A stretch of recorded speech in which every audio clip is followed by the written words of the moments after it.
Well, first of all, apologies for being late, but that's what it is. What can you do? That's the way it is.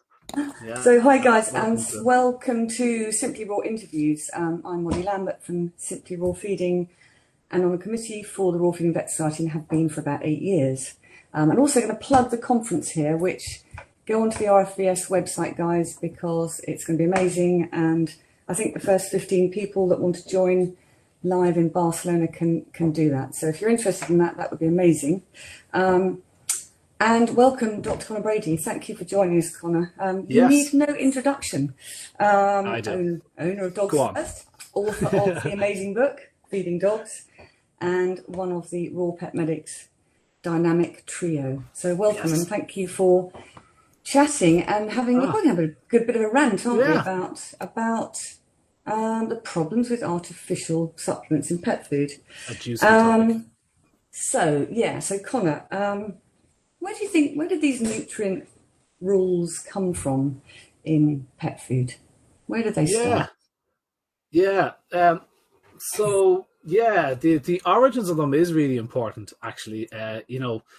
Who set these rules and what are they based on? It's always a good thing that people ask, when a figure comes out of the blue, or these are normal values for this. Well, it's like, can I see what those normal values are based on?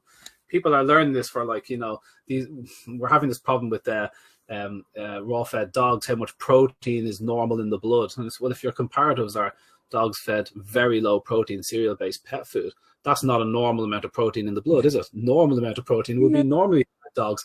So this, who sets this thing? So in answer to your question, it's AFCO is the new kind of, AFCO is essentially a group of pet food manufacturers that honed rules that were already in place, created by the FDA over in the US that people have heard of. They had this group that they had to put in place called the NRC. When loads of cats and dogs started dying, going blind and dying, particularly cats, for lack of taurine in their diet, they found out it actually was a lack of meat. They stopped putting meat in pet food in the 70s. They just thought, too expensive. Who needs it? Certainly not carnivores. And so they took it out and the cats started going blind, and that's why we think cats today need taurine. It's like, well, taurine is Greek for the bull, isn't it? So it comes from bulls and cattle and whatnot. That's the best source of taurine. So they just need meat in their diet. So the FDA in the States, with the little subgroup NRC, by about the 80s, they started running out of cash. So they just said, you know what, it'd be easier if the pet food companies just manage this themselves. And so AFCO was put together, the American Association of Feed Control Officials, which is it's just a vampires guarding the blood bank. And so these guys took the rules that were in place, and it wasn't a bad idea, because they're trying to get pet food up off the floor so all the cats and dogs would stop dying. Complete raw dog food, less than 10 cats and dogs put together have died. But tens of thousands of cats and dogs can be killed by complete dry food and still be called safe. But and it got the bad pet foods up off the floor, but the problem was with these minimum criteria they use, that's the minimum amount of protein you're allowed to use in a dry food, 18% for an adult, 22% for a pup. Not the ideal, not the optimum. So any vets that are recommending this minimum amount of protein, who would want their kids growing up on the minimum? Why would you bother? Who's talking about minimums? But these guys are, and they still are, and it's the same approach 50 years later. Here we are in 2022, and we're still talking about the AFCO minimum nutrient guidelines. And as we're going to get into, how they came up with each one is car crash TV. It's scary, isn't it? Yeah. So what about, should we start with something like calcium? That's one of my favorites. Yeah. Look, I'm just going to run with these questions, Molly. So, you're just going to have to try and stop me with ranting man. Yeah, when I get some, because these are hot topics. Each one of these is a thing, But if we run out of time, we can always do another one. There we go. Okay, absolutely. You know where to find me. I'm always here. Happy to rant.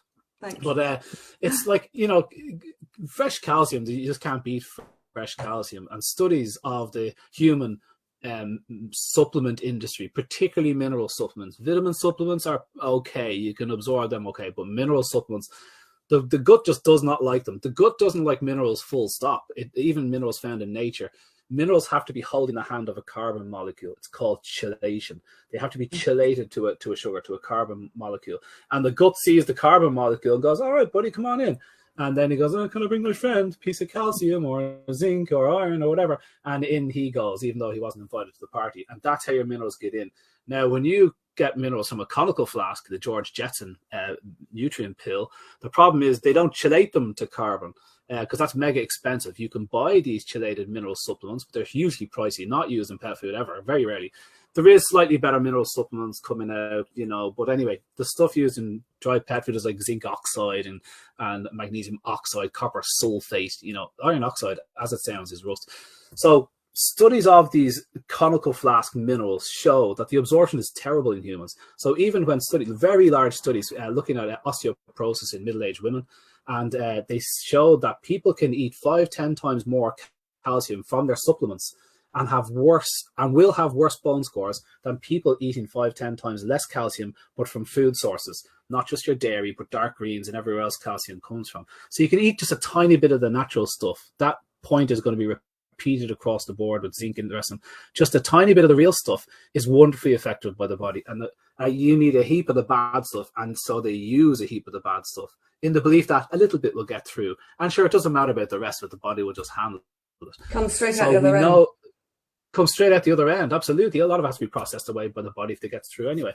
So the calcium carbonate thing is a big one. We know that supplement is not great. So the idea of supplementing pups, reproducing bitches with calcium supplements is a terrible dark art. And you would really have to be holding the hands of a vet that knows exactly what they're talking about before you do that.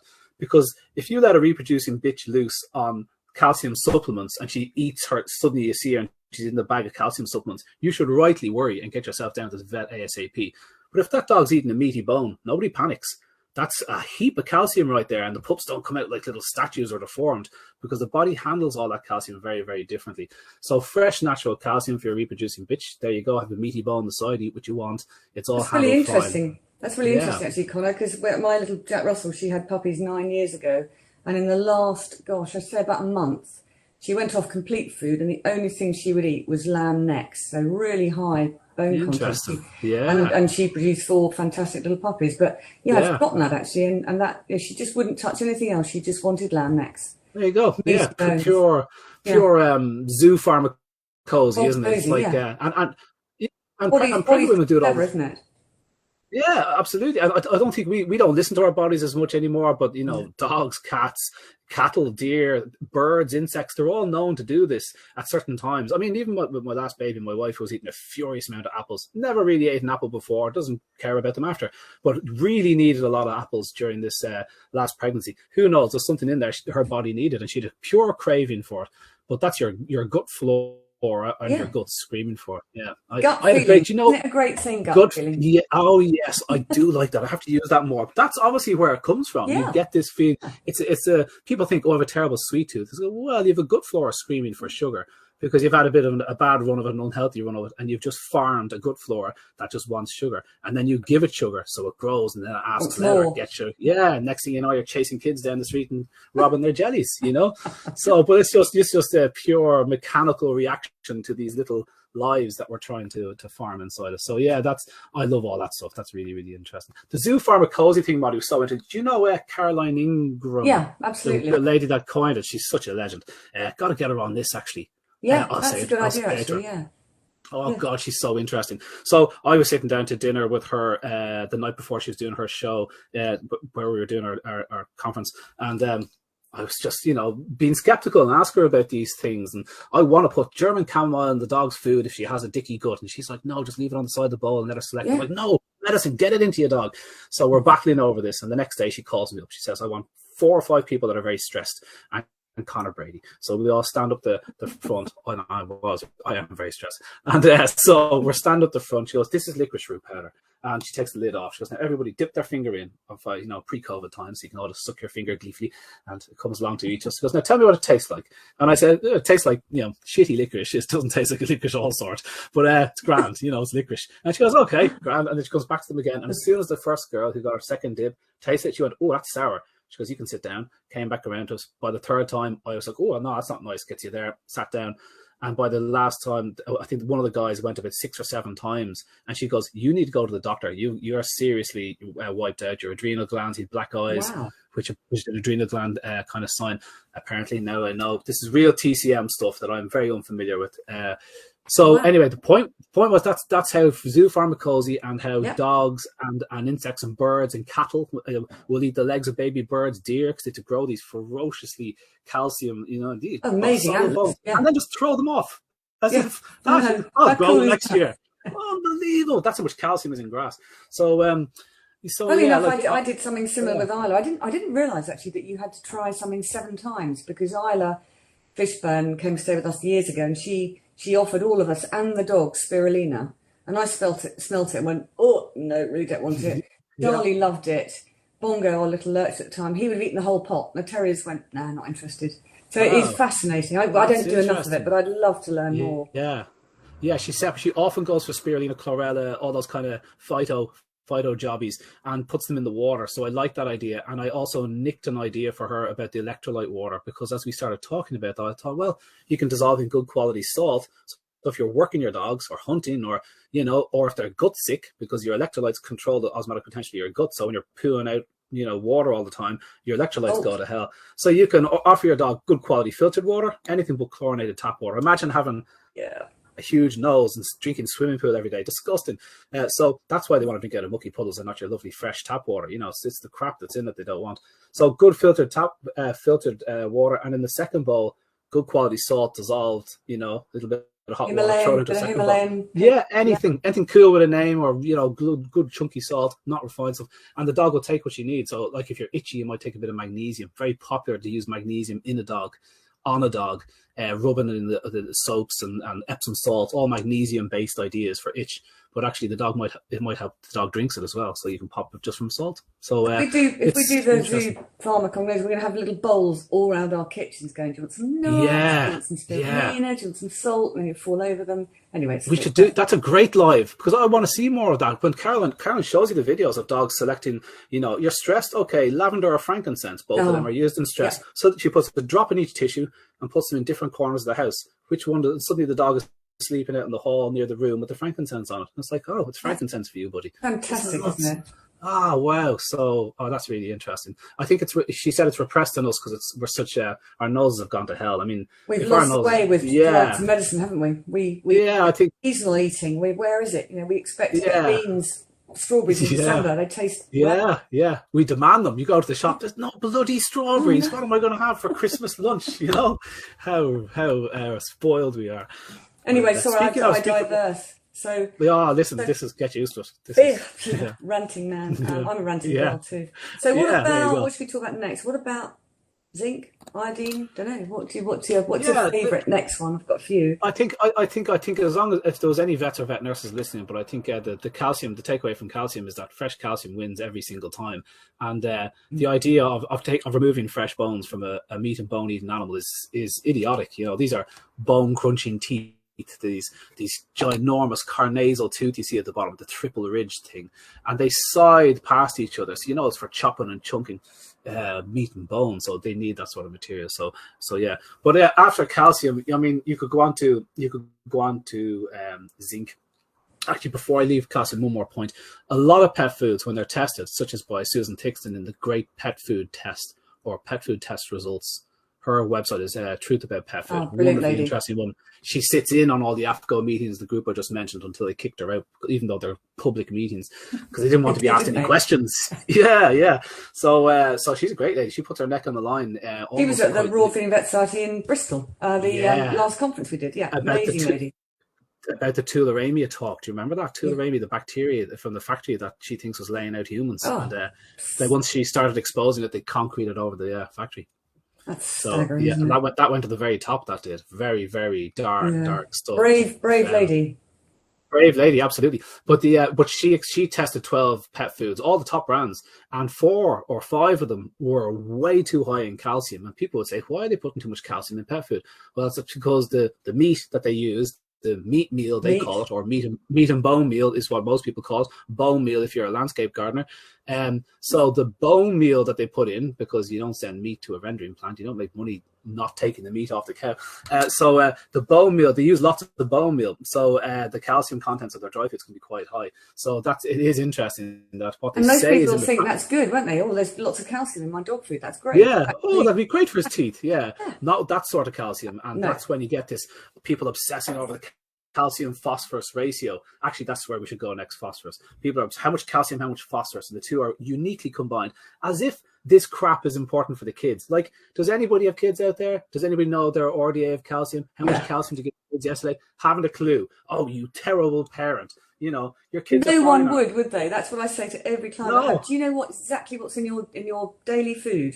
Of, you know, how much zinc, magnesium? I haven't got a clue. So why are we so stressed about it with dog food? It's just because the manufacturer's telling you that is, you know, it's marketing. Yeah, it's just crap marketing. It's pure marketing. I think it gives you solace that there's you know, trust the science. The science is behind you, so you feel calm when you pick up the bag of crackers with a cow's tongue in it, and are happy to pay €6 a kilo for it. You know, twice the price of fresh chicken off the shelf at Tesco's, and it seems like great value too because it's perfectly done. Even though they don't measure the nutrient contents of the food going out of the factory, as Hills just proved with their vitamin D scandal in 2016. That's my baby, actually. Yeah. Oh yeah. So we'll come back to that. Yeah. So the phosphorus thing. Okay, so calcium and phosphorus, peas in a pod. Calcium and phosphorus, the two biggest minerals in bone. And thanks to Pete Coleshaw, fantastic. Oh, lovely Pete. Yeah, Pete's so cool. And he said to me at one of the RFES conferences years ago, he goes, yeah, and sure, you know, it's not natural phosphorus, it's the phosphates in dry food. And, you know, you try to sound intelligent going, what? And then he goes, well, the phosphorus, the things that they add to the diet is calcium phosphate. And phosphates is not the same as phosphorus, natural phosphorus. And so here's another mineral. And I said, well, tell me more, Pete. He goes, there's only two studies ever done comparing natural phosphorus to the crap conical flask version that they use in pet food. Both of them done in cats, and both of them proved very, very clearly that phosphates are doing the damage to kidney function in cats, not phosphorus. I'll send you those two studies for anybody that's listening. So you can share them where you need to. If anybody needs these studies, you can. So it's the phosphates in dry food and pet treats and stuff. So when they say, you know, in early kidney disease, we must drop the phosphorus, and say, well, there's plenty of evidence there, and we've got our Karen there with a dog, and like we have plenty of evidence that natural phosphorus isn't too harsh on the old kidneys initially. It's not something you need to stress about. Now, if your blood readings, and you should be monitoring this as you progress along as the kidneys get worse and worse, if the blood readings start telling you the phosphorus is going up, then you might start choosing lower phosphorus items. But generally, it's the phosphates that aggravate this condition, and the calcium. So again, it's a whole conical flask obsession. So if you are thinking you can George Jetson your way through life, you need to understand exactly how much of these are going in and how much you're absorbing, because these are important things, but not if you're eating it naturally. You take what you need, and through a natural process of osmosis, if the barrier needs it, the brain barrier needs more of these nutrients, it needs more DHA, it'll absorb more DHA. If it doesn't, it won't. You know, so if it needs some phosphorus, it'll take it. If it doesn't, you'll poo it out. And that's the natural way of things. As nutrients and minerals come in waves, you don't get the same thing every single day in nature. So you're not going to get punished for eating suddenly a huge amount of zinc because you ate a load of nuts, you know. So there's no physical punishment for those things, but it is if you're eating. You say your body chucks it out. Your body deals with it. That's how life, you know. You come across a salt lick, you lick the hell out of it, and you're done for 4 or 5 months, you know. Yeah. It's crazy, you know. It's just, and you're not going to die. You're not going to suffer a loss of a mineral. You can live for months without vitamin C in your diet, as the guy Crandon, who discovered that, tested it on himself to prove it. He went months with eating zero vitamin C foods, and then one day he dropped down onto the ground surrounded by medical doctors, and they brought him back to life by giving him vitamin C. And he proved you can live, and that's the most important vitamin. You need loads of that, and he lived for months without it. So the panic is that, if I don't give enough manganese, his arse will fall off in a week. And it's just like, no, that's not what you need to worry. It'd be nice if it was in his diet now and again, but it doesn't have to be every day. That's ridiculous, you know. No, we like seasonal stuff. We're going to all be eating loads of blackberries. Oh yeah, they're growing crazy. So you binge on stuff like that, and then you don't get any sugary stuff all winter. So maybe that's when you're a bit fatter in the summer, because I think we've lost. I mean, I love eating seasonal stuff, and I try and the dogs too.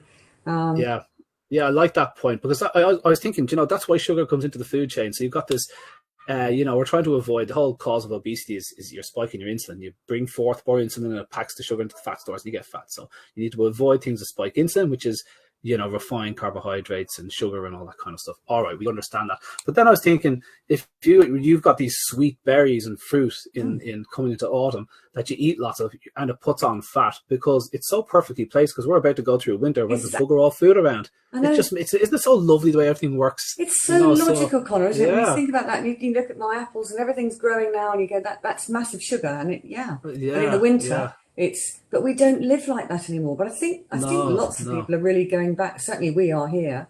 We're going back to try to do. I'm going to get sick of courgettes in a couple of months' time, but then haven't for another year. Are you growing courgettes as well? We've got courgettes. I've got a cucumber that big yesterday. No, my veggie garden's rubbish, but we try. I don't have time.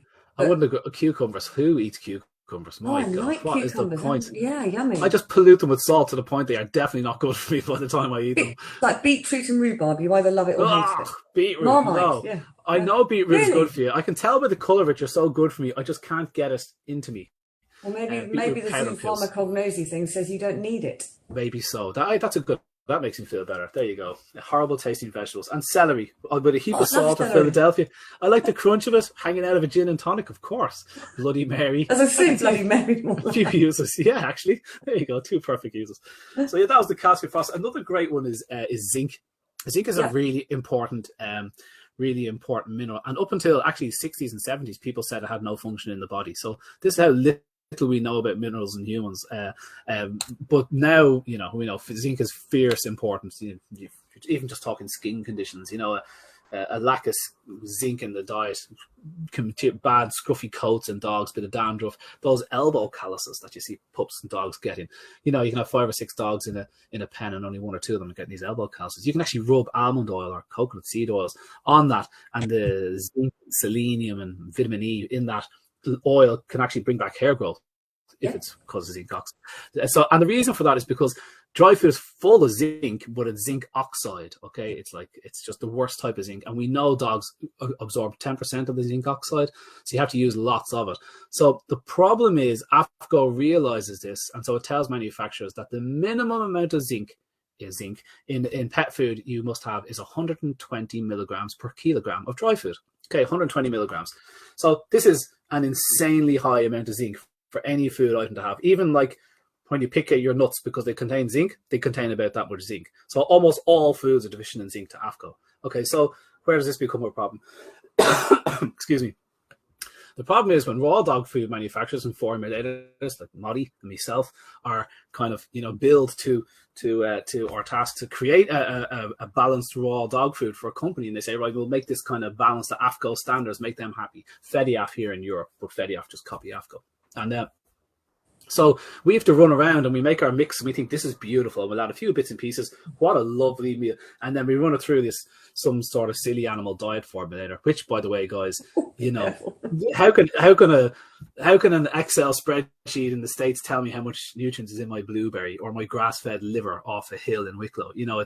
It's just how it is in Scotland or Devon. Yeah, an intensively farmed piece of salmon versus. So it's just nonsense. But it helps. But look, these are the things we have to use to keep the departments happy. And so we are raw pet food creators. Look at our mixes then, and we go, oh shit, we're deficient in zinc. Always deficient in zinc, and it could be like 3 times too little zinc. And it's like, I've really got to get the zinc content up. So you have to run around going, I'll put in more pumpkin seeds and talk about how good it is for worms and stuff. And it is, but you weren't intending to do that. You were made to do that to get it to the minimum standards. But we know that they don't need a tenth of that, because we know natural zinc. If I had a third of the zinc your crappy pet food has, I've got buckets of zinc in mine. It's you that's got the levels wrong. So that's why we were right to start with the AFCO explanation, because the whole premise is ridiculous. And did you know that the maximums for zinc until 2007 were based on pigs? You could use 3,000 milligrams per kilogram of zinc oxide if you wanted to. And then in 2007 they said, this is based on pigs, so we're just not going to have any maximum for zinc. So pet food companies can and do use as much zinc as they like. It's like anything. It's marketing. It's get rid of something you need to get rid of. Like skincare, you can have 1% lemon to call it lemon. It's just It's that's why we like pulling it apart, because you know it's wrong. If you know an animal a dog that would eat a rabbit, I wonder if anyone's actually analysed a whole rabbit, for instance. They have. That's what they'd have. You? I haven't. I haven't. Yeah. Someone has. But yeah. It'd be really good to get that information one day and go, okay, how much? Because obviously you've got your vitamin D in the fur and blah blah blah blah blah. Yeah. But that is what a dog would naturally choose to eat, because it knows it's right, or a squirrel, or that's again. No, that's exactly like this book that I did, the whole first section of 4 sections. I had to set it up that like this is what dogs eat. Let's look at the studies and the ancestry and digestive morphology, and track feral dogs, and proper stomach analysis, all that stuff, taste trials. You add it all up together, go, this is probably what we think dogs eat, and you won't be surprised to hear it's a lot of meat, bit of bone, bit of organ, and bit of veg, and bit of fruit if you want. Why not? Who cares? So quite very carnivorous, right up there, and so that's what his diet is. And so I just thought, okay, well, let's look at his typical prey animals, like you said: rabbits, rats, mice, birds, lizards, frogs, few insects, whatever, all those little things, anything with a face that's small that they can exploit. So that's what they are. So then I went and I found this cracking reference, if anybody wants it, by Dierenfeld. And Dierenfeld looked at the typical prey items of, I'm not sure if it was a dog, but it was something that seemed to be like a dog, because all the prey animals there was like hare, rabbit. So she got like 6 or 8 rabbits and put them in the blender and stewed them up, and then analysed exactly how much zinc and phosphorus and calcium and all the other stuff is in it. So we could see, I just added it all up and said, well, this would be what kind of a raw dog food diet would look like. But try telling that to your dry food overlords, exactly, because someone's saying that, it's just pants. Oh, it's horrible. And something interesting came out there talking about another nutrient, manganese. So up until a couple of years ago, we didn't realise, all of us making complete raw dog food and promoting it, is that complete raw dog food, a lot of them would be quite low in manganese, because manganese is a tiny bit in bones, tiny bit. It probably wouldn't be enough for the dog. It comes from hair and feathers and hide and teeth and nails and all the roughage on the outside of the animal. But the manufacturers don't put that stuff in there, because if you've got a rabbit ear hanging out of it or a beak, you go, oh lads, this is scaldy, minging pet food. So we're trying to get manufacturers to start talking about this and include a few little mini feathers and stuff, because that's the roughage. We know from studies of zoo animals, big cats in zoos, that gastrointestinal issues pop up in animals that don't get hide on their meat as well. So we know hide is important, and hair and stuff, and that's where all the manganese is. So actually, manganese and vitamin D in there, I guess, isn't there? Oh yeah. I think in skin, because dogs can't make vitamin D because they are hairy, but they would get it from chicken that's been outside. Yeah. But a barn-reared chicken doesn't have any vitamin D in it. But I'm not. You get it from liver. Bit of vitamin D in liver, and, isn't it? and an animal that's lived outside, which I guess is a rabbit. Cool. Squirrel, I think. I mean, it's something I think. Yeah, it makes perfect sense. I'm going to check it out. I just wrote vitamin D in skin ? I love it, Maddie. Very good. So then it's like, okay, what are the sources of manganese people can use in the meantime? Frozen mussels. What a great treat. You've got a unbelievable mussel industry in Scotland. It obliterated the Irish one. So you got these frozen mussels in Tesco's that have been partly cooked. They're always partly cooked. We cook them ourselves. But so partly cooked mussels. But I mean, it's great because you can just get a handful of these mussels. People are coming over. Dudley's going bananas. Spinning around trying to talk to you. It's like, Dudley, would you go out into the garden for a while and calm down? And he loves handful of mussels. And he loves them, and he's gone for 22 seconds, whatever it takes him to find every single thing I threw out there. And but they're just wonderful food, high in omega-3, zinc, selenium, harder to find stuff, and your lovely manganese. So that's a great little treat. And it costs you nothing. £3 for a 400-gram bag, nearly a pound of mussels that have been shucked for you, and they're just ready to go. Beautiful. I wouldn't eat them. I don't. Neither do I. I can't eat shellfish. No, I like prawns. But oysters. Who eats oysters? Oh my god, I couldn't imagine. Oh no, it's too much. Someone paid me to once, and I just didn't make it. I'm painfully allergic to shellfish, but love fish. But actually allergic. Yeah, bad. It'll kill me. Okay, that is. I'm very careful. But I'm all to give the dogs mussels because I don't like them myself, I tend to forget about that. Would you have a reaction if you touched the mussel, or can you actually touch them and throw them? I don't know. I just don't want to. It's just when your body, I guess, gut feeling again. When you know you shouldn't eat something, then I think your body tells you. And I've never ever liked the sort of crustaceans. It's like, ugh. Yeah. I have this with squid, right? I always say, like, you know, when you're trying to change over a dog that's been eating dry food for 6-10 years, you know, cats particularly, they get very hooked on what they're eating and they don't really trust this new food. So I wouldn't start them off with a chicken breast because it must be quite a funny texture. If you've never had it before, it's like, what the hell is this, you know? And so I always say, if you want them to eat calamari, don't show them the squid, you know. So I would always start with something a bit easier, a little bit of cooked beef mince, and slowly move to raw if you want, with picky dogs or picky cats particularly, you know. But squid, always, every time I say that, I think, God, I hate squid. And there's something about the animal. And this doesn't look like something you want to put in your mouth, is it? Yeah, and I had a food allergy test before, and squid came up, and they said don't eat squid. And shellfish isn't great, but prawns and shrimp have at it, and I do. I love prawns. That's fine. That's fascinating, isn't it? Actually, yeah. It's weird, isn't it? So it wasn't all of them. But anyway, what other minerals are cool? What have I got? What about iodine? Iodine, there's another hot topic because I am obviously obsessed with seaweed and all the benefits of that. You know, adding it into pet food is a great idea. It just covers a whole heap of vitamins and minerals, and it's just fantastic. It's just so nutritious on every front. And that's like just talking about vitamins and minerals. But the really groovy thing with seaweeds is that they live in the most inhospitable region of the planet because they have to be one moment covered with water, so there's no oxygen. Next minute, they're in the sunlight. So that's a complete shift. No, very few animals do that for fun. And then they're bashed by rocks, and then they're cold, and then they're hot, and then they're eaten. So they are full of antioxidants and anti-inflammatories, and they're full of compounds that don't exist above the waves. So when we think of seaweed, we think of like kelp. You know, it's just like, come on, there's 10,000 seaweeds under the sea that we've documented so far, more than herbs on the planet. So like we have an unbelievable resource here that grows in a place that we don't grow stuff, and grows like hell. Kelp will grow at like, you know, 1/2 foot a day in the right places. So it's a furious grower. And so it creates all this biomass. There's a fantastic guy in Scotland. Oh, I'm not going to get his name out, but I know his dog's called Dob because I helped him. And we got talking about seaweed, and he just drops in that like he's like the seaweed man in Scotland. I'm like, yeah, I know a few of them. And it's like, turns out he is the seaweed guy. And so he was about to get this big, huge investment from the Scottish government. And he was telling me about his idea. Wait till you hear this. So we've got this global warming issue, and we're trying to sequester carbon somewhere. And so we all think trees. And now trees is going out. We now realize growing trees, waiting 7 or 8 years for this thing to be of a certain size, it's not as good as grass, you know. So cows eating grass, that's a serious sequestering of carbon. So cows eating grass when it's relatively young, they're dumping out 45 pounds, 55 pounds of manure every day, regrowing the soil as opposed to extracting from the soil. So we're adding to the soil. So that would be the way we're going to go, normal farming methods like that. But he says better than them all is seaweed. So he gets this little metal frame, 20 foot by 20 foot by 20 foot, with a little, you know, metal floated thing on it.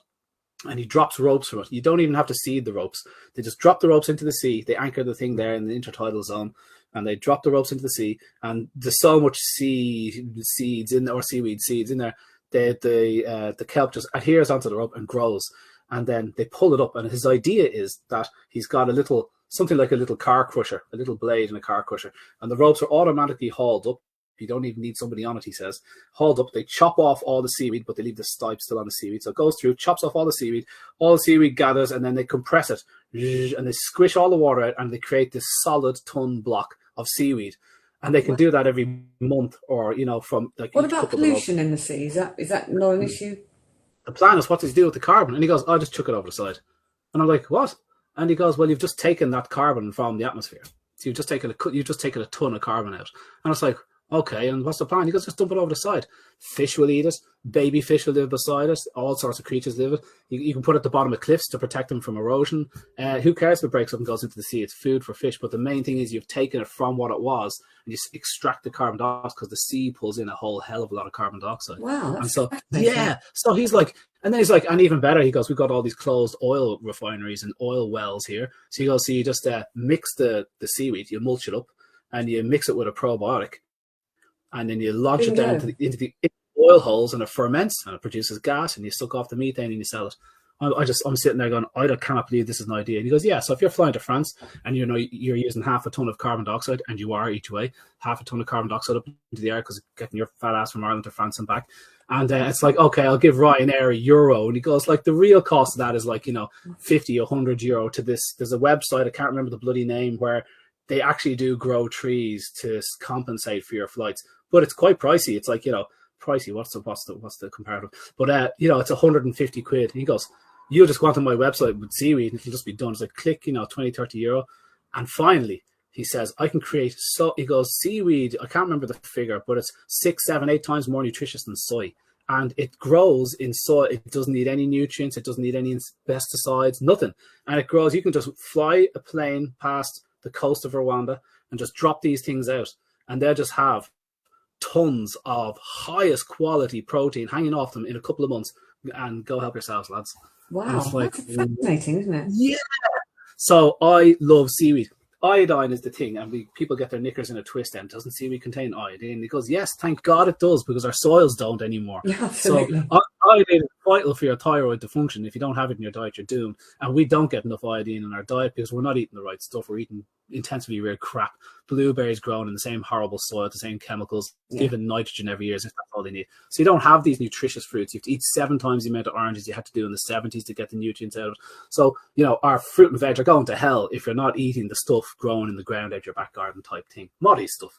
Well, no, not enough of it. But yeah, I mean, it tastes different too. It's got no chemicals in it. No doubt. Yeah. You don't have any chemicals. It's like a delicious tomato that grows out of a vine. You taste and you smell and you go, and your body wants it. Whereas you take out some of the tomatoes that comes from the supermarket and it's just like, it looks like a tomato.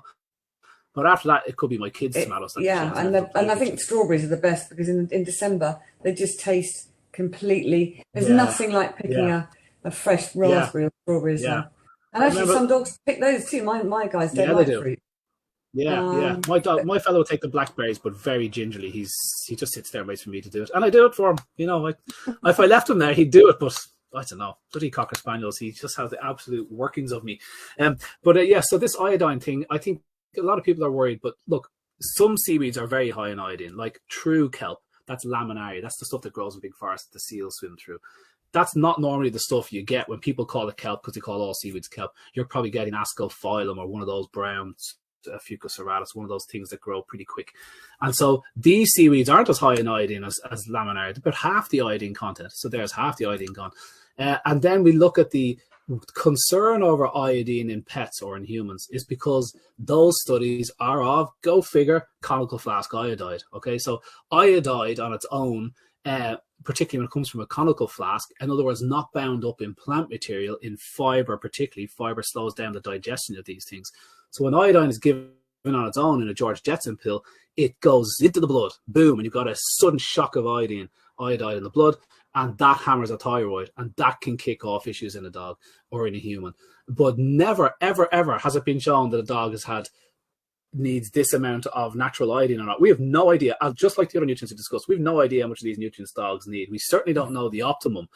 So particularly with iodine, because it's based on these couple of iodide studies in the 50s and 60s, it's like, why were you giving them iodide on its own? It blows the head off them. It has to be tied up in food. And when it is tied up in food, groups like the Japanese can eat many times their RDA of iodine and be perfectly fine. In fact, you'd say they're much healthier, these island people that are full of antioxidants and anti-inflammatories and fucoidins and fucoxanthin, benefiting from all the cool little compounds that seaweed has.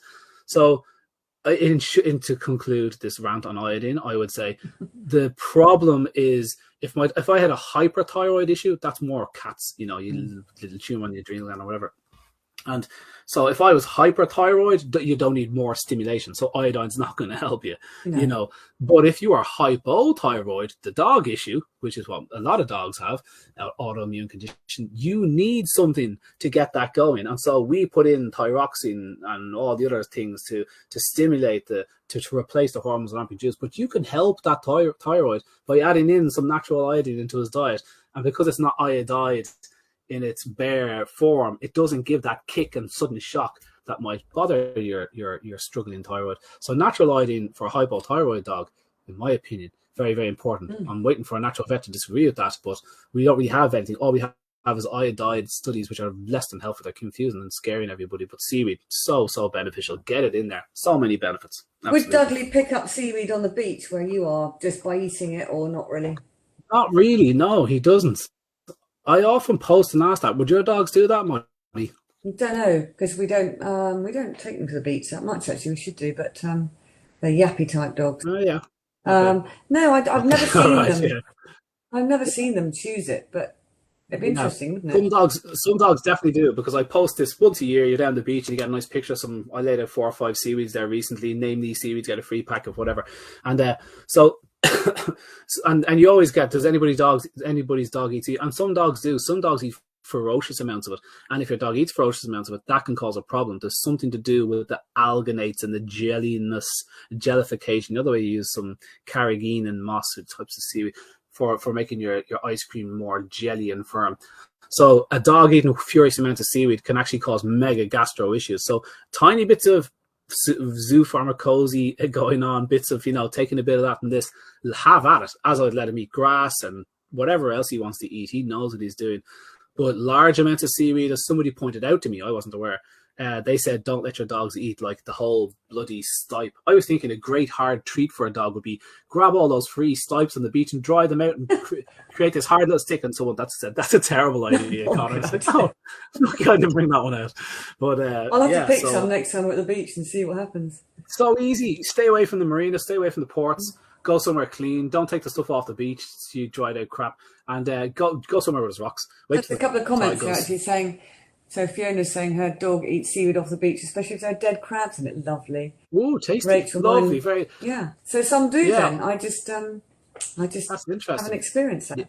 Yeah. I think that you take you cut the seaweed, you leave the stipe on the rock, and you cut the seaweed. You can get brown seaweeds, red seaweeds like dulse is the red seaweed that Ireland, Britons are very fond of, Scandinavians, but a lot of it comes from Ireland.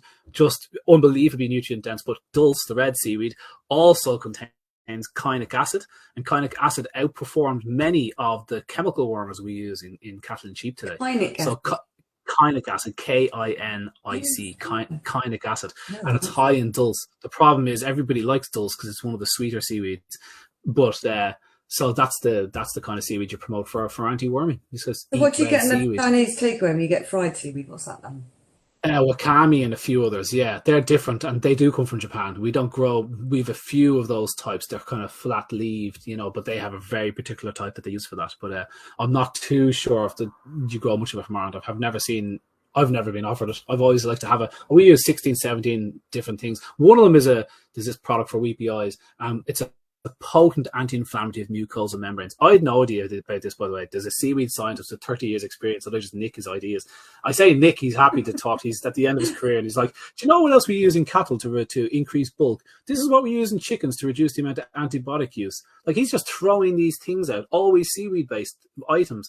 And he goes, this one, mucosal membranes, it's unbelievable. And it's a tiny little red moss, and it's all ground up like that. And he goes, the problem is it's a divil to pick. So you have to wait very certain parts of the shore. The tide goes out and people have to run out. Right. They have to pick this tiny seaweed and then pick all the stones and possibly plastic out of the seaweed by hand, because there's no other way to do it before you dry it. If you dry it, it curls up on itself. And that's really expensive. Yeah, so it's mad expensive, but it's really, really effective as an anti-inflammatory. But you don't get this. Like, I mean, I have an article there if people want to read it on study on dogsfirst.ie. Kelp for cancer. You should see the review studies, and a review study is a review of the literature that exists. This isn't just one or two, hillbillies creating this kind of quaint little study. This is the thousands of people, many years, huge amounts of experience. And the Kelp for Cancer one is a review study of various seaweeds for cancer. And it's like anti-tumor, anti-proliferative, anti-cancer, anti, and like a list of seaweeds beside it, a list of the studies beside it. Unbelievably effective. Tell me why you wouldn't take that if you were suffering cancer or going through chemotherapy. Why wouldn't you just take it on the side? Why wouldn't hospitals recommend that? Why wouldn't they serve it to you? Go get me on another one. Yeah, what you going to visit some hospital? Someone we were talking about the other day. What are you offered for food? You offered chocolate bars, Coca-Cola and crisps. Just go, really trying to make you better. Anyway, that's a completely different rant. But anyway. It's a fact. Imagine giving anybody with cancer carbohydrates, full stop. Exactly. You don't get jelly and ice cream from us. Okay, you can Kill put it the into sugar. yourself. Yeah. But like they're the messages you should be sent home with, and instead people that do understand the nutrition, when they go into hospital, they're kind of talking to the hospital nutritionist going, you're giving me what? Yeah. As I experienced recently with a friend that went through it. It's kind of like the hospital nutritionist was really not prepared. It's like, eat whatever you want. eat whatever you want during chemo. And it's like, eat whatever I want during chemo. I think a great tip came from this lady. I know who you're talking about, I think. Yeah, absolute legend. But doing good now. So thankfully. So blueberries, right? So you know the way sometimes, as Molly was just saying there, when you buy blueberries and you go, oh, it looks like a blueberry, and you eat it and he goes, this is very disappointing. You know, it doesn't. It's just soft. It's just, okay. Yeah. So you know it's crap, okay? But that's what you get for buying blueberries in December. Okay, I fall for that. And then you try buy organic blueberries and you kid yourself into thinking they're ever so slightly better, and they probably are. They certainly have less chemicals in them. I mean, the fact that our top foods like grapes and blueberries and strawberries are in the dirty dozen.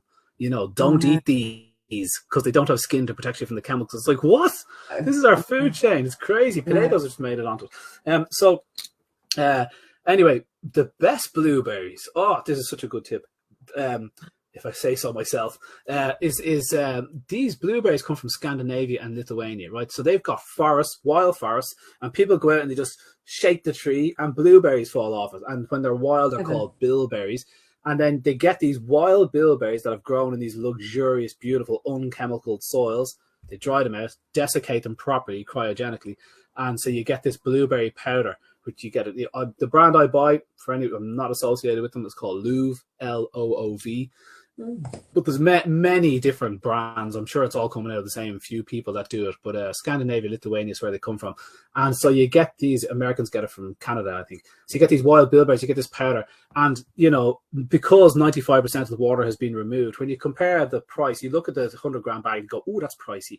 But actually, when you look at your blueberries in your tiny little plastic tub flown from Egypt, it's like, £2. This is, you have to buy thousands of those tubs or hundreds of those tubs to compare to this powder. Yeah, and it stains your skin, and no matter if you put even a tiny bit into your smoothies, everything turns purple. You can't put it into the dog's food. It's just a purple dinner. But call it unicorn food because my kid loves unicorns, and so everything turns. Your buns, try to put purple buns, unicorn. Like turmeric. Yeah, a bit like turmeric. You just can't.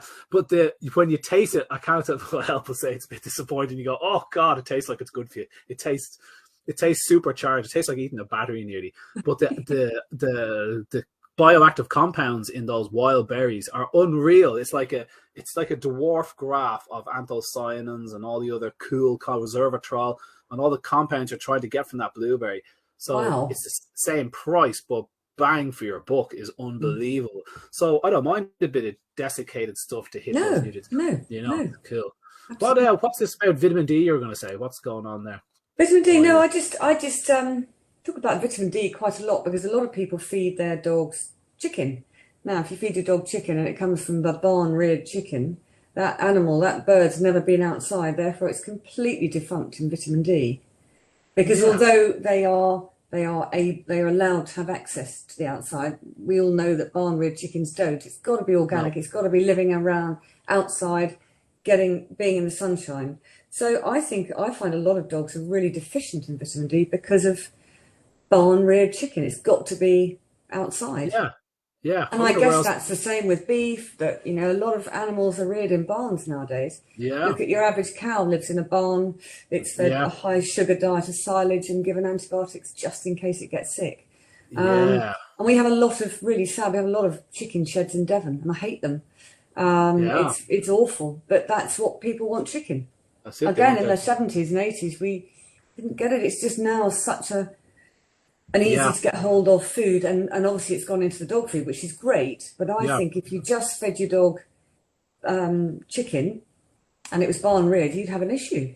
Yeah, I definitely agree with that. It's got to be nutrient defunct in a whole heap of things, your omega-3s and all the kind of groovy stuff that we know. Cattle is like, a huge amount more omega-3 in outdoor grass-fed cattle and lamb and that kind of stuff. But even disease and just general health and vitality has got to be completely different. And then remember Nick saying there on Tuesday, big difference between grass-fed and pasture-fed.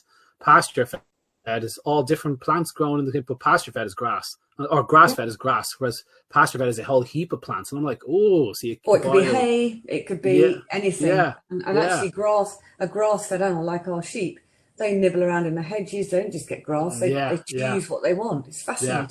Lovely, there's not enough people talking about that because, sadly, the UK and soon Ireland, because, we've certainly got it in Northern Ireland here anyway, mega farms, and so we weep for the fact that more than 90% of the beef in the US comes from disgusting CAFOs, horrible, insanely cruel and nutrient deprived, and that's where your superbugs are coming from, and it's all still going on because people want burgers for 20p, Exactly. And we have to take the responsibility and say, do you know what, we might have to move back to lamb on Sunday.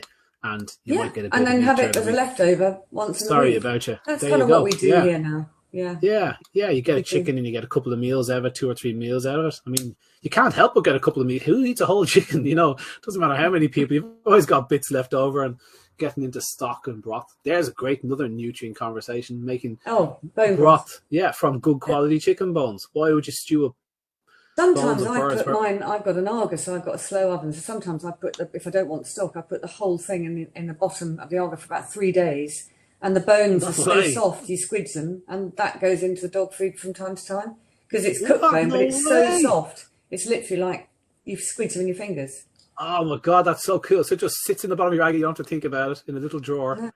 No, you might forget it. It might go a bit black after about a week, but yeah, ups and daisies. House reeking the chicken for the last week. Yeah, my mum had an Aga. She every couple of weeks she brings up the fact that we told her to get rid of it. And I love it. Late 80s, it wasn't cool. It was my grandmother's Aga, and then mum had it. I always remember we grew up with a roasting hot kitchen. Big kitchen comes 18 area, and it was always roasting hot, the Aga. And then 1991, 92 was the last time I saw the Aga was gone, and every week she weeps for this loss. She got a cooker and she hates the cooker. Mine's nearly 60 and I love it. It's wow. never going to break. It's just great. Yeah. If I'm late because everyone boils the kettle, then that's tough. I don't have any other cooking. Yeah. I love it. Yeah, you can have a glass of wine while you're waiting, I've got a sneaky one for afterwards here. Perfect. Ready to go. Lovely. So that's kind of, I think the there's other things like the whole vitamins and that kind of stuff, but like I think dogs are they're kind of okay on the vitamin front. I can't see the mad deficiencies. Bren's a big one for the vitamin C thing, which I had to kind of look up and make sure I was right. And he was saying the problem is the temptation is they use ascorbic acid all the time, and ascorbic acid isn't well absorbed by dogs, has a few little side effects that you don't really want. So it's not incredibly bioavailable, but it's the stuff you get in pet food. I have to write it down so I wouldn't forget, mineral ascorbates. So, I had done like maybe 5 or 6 pages on vitamin C, and this wasn't what I was talking about. It was how much and how little is being used and the side effects in dogs.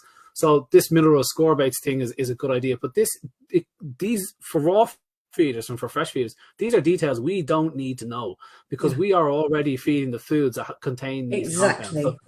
So, all the chat today, as enjoyable as it is to take the piss out of dry food and and the industry that promotes it, it just doesn't apply to us. We don't have to worry about any of those things. So it should give people a bit of peace of mind that peace of mind. Decent raw food, if it can't be the most expensive, it's not organic, it's still a hell of a lot better than feeding a dry crappy kibble, isn't it? It's all. You stick in your organic wild blueberries, you stick in a wild fish now and again, little oily fish, bit of seaweed. I mean, you're doing better for the dog than you're doing for yourself. Just remember, they had scraps off our plates, and then they look pretty good on it. Yeah, exactly. Calm little dogs roaming around and learning how to talk to their dogs. Probably had an insane dog overpopulation problem and whatnot, but poo on the streets, but they were happy, god damn it. They were happy days. Hey, well listen, Con, I mustn't keep you because I know you've got probably small people to go and put to bed or whatever. Yes, I do. I must go tend to it. But one more plug for RFVS. So anyone who wants to come to our amazing conference, which we're all going to in Barcelona, can't wait. Have a look on the Raw Feeding Vet Society platform, and I think, the first 15, I think Laura was saying, can come in person. Anyway, I probably have got some of that information wrong, but I apologise in advance if I have. And if there's lots of chat there, we'll obviously do our best to answer it. But thank you, Connor, for a good chat, as usual. Yeah, I love it. So maybe we can do another one if I can persuade you to do another one. Absolutely. You know where to find me. Absolutely. In the future. Yeah. Caroline Ingram's the next one. I'll send her off. I've made a note of that. I've got lots of ideas, and her story about she's got a story about where it's some rare elephant fell into a well and picked up a bacterial disease that kills elephants, and nobody's ever been able to cure it in an elephant before. They're hard to dose with anything because they need so much stuff. Rhinos and elephants, they're not ones you want to treat for bacterial diseases, apparently. You don't just give them antibiotics. So, and you can't get stuff into their skin. And I thought, oh yeah, because their skin's so thick. It's not, yeah, it's just like you're not going to find a vein on an elephant. So I was like, oh my God, right, it has to go in various places. So, so her story about saving this elephant, garlic, and then the elephant says, yeah, I want garlic, I need garlic, it's antibacterial. And she goes, I need more garlic. And they said, what? It's like, we don't know what garlic is, we don't have garlic. So they had to run around looking for garlic in this place. And so she got to the point where she's running around saving animals. There's a gorilla in need, there's this, there's that. And she goes, I just have an idea what they need, and offer them 5 or 10 things. It's not rocket science. And then if they have it, you just better hope you've got enough of it, and the animal fixes himself, you know? That's incredible, isn't it? I love it. I love that. It Wow. makes so much sense to me. Yeah, so interesting. And she marries it with the TCM. Eastern medicine, they just have everything right. We're coming back to everything they said is correct, from herbology to acupuncture, meditation, although we kind of made that very Western. But all that stuff was theirs many years ago, you know, like bloody hell. And they just lost away with it. We went off on one. Academia is the answer. No, that is messing us up big time because it's been hijacked. And now academia, you know, is troubling me. Yeah. But that's actually, there's the next thing we should talk about. Dirty science. We're never going to run out of stuff to do, are we? No, it's great. So I love it. Oh. Anyway, Marty, thanks for having me on. No, not at all. It's a pleasure, Connor. Thank you. And yeah, absolutely. We will see you soon. Talk to you soon. Cheers, Marty. Take care. Bye-bye. Bye.